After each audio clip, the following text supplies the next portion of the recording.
एक गोष्ट सांगणार आहे। गोष्टीत आपल्या सर्वांनाच खूप आवडतात, तशीच आजची ही गोष्ट खूप गमतीदार आहे। माझ्या गोष्टीचं नाव आहे जशास तशी। चला तर मग आपण ती गोष्ट ऐकूया। खूप पूर्वीची गोष्ट आहे। एका जंगलामध्ये नदी तीरावर एक उंट आणि एक कोल्हा राहायचा। उंट आपला साधं जीवन जगायचा, कोणाची थट्टा करायचा नाही, आपलं आपलं बरं असं बघायचा। पण कोल्हा हा मुळीचाच खोडसर असतो। त्याला सगळ्यांची थट्टा करायला खूपच आवडायचं। त्याने विचार केला, ह्या उंट कुणाच्या नादी लागत नाही, आपण काय करू, त्याची एक थट्टाच करूया। थट्टा करायची म्हणून त्याने एक युक्ती सुचवली। तो उंटापाशी गेला आणि म्हणाला, उंट दादा, आपण एक धम्माल करायला जाऊया।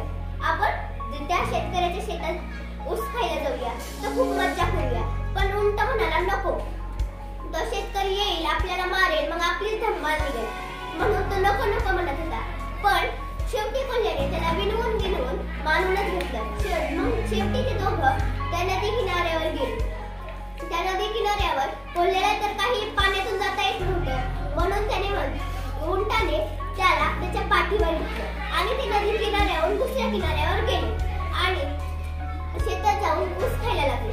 ऊस खायला झाल्याच्या नंतर कोल्हा म्हणाला, मला एकाने जेवण झाल्याच्या नंतर ओरडायची सवय आहे, म्हणून तो ओरडायला लागला। उंटा म्हणत होता, नको ओरडू, तो शेतकरी येईल आणि आपल्यालाच मारेल। तो तरीही त्याने कोल्ह्याने ऐकलं नाही आणि मोठ्याने ओरडायला लागला। तेवढ्यात ते शेतकरी आल्याला पाहून कोल्हा पळून गेला।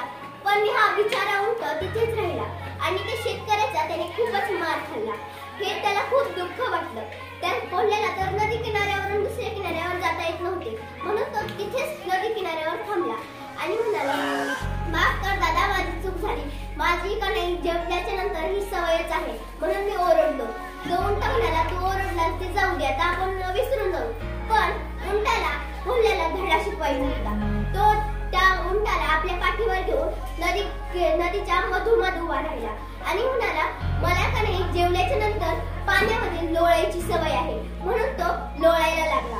लोळताना त्या कोल्हा खूप विनंती करू लागला, मला क्षमा कर, माझी चूक झाली, इथून पुढे मी तुला असं कधीच करणार नाही। पण उंटाला कोल्ह्याला धडा शिकवायचा होता, म्हणून त्याने पाण्यात लोळलं आणि त्याच्यामुळे त्या नदीच्या प्रवाहात तो कोल्हा वाहून गेला आणि उंट आपलं रोजचे जीवन आनंदाने जगू लागला। या गोष्टीचं तात्पर्य आहे की जशास तशी, म्हणजे आपण एखाद्याचं वाईट केलं की आपल्यालाही कुठलाही त्रास सहनच करावा लागतो।